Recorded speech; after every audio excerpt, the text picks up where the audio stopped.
আস্তে আস্তে। আর আপনি কেউ খামচায় জঙ্গলি জানো নাকি? গার্লফ্রেন্ডকে বলতে পারিস না একটু নখ কাটতে? দোস্ত, নখ তো আগে আরো বড় ছিল, কয়েকদিন আগে কাটছে। দেখে তো মনে হচ্ছে তোর জমিতে লাঙ্গল চালাইছে রে। আমি তো রেগুলার দোষের উপর থেকে ট্রাক্টর চালাই, একদিন একটু লাঙ্গলি চালাইছে, ওর তো অধিকার আছে না, সম অধিকার।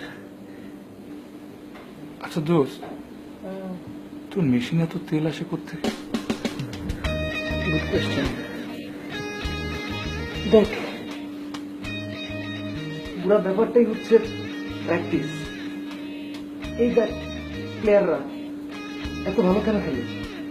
কারণ ওরা নেটে প্র্যাকটিস করে, ওরা মাঠে প্র্যাকটিস করে। তো ওই প্র্যাকটিসের ফলেই ওরা ধীরে ধীরে পারফেক্ট হয়।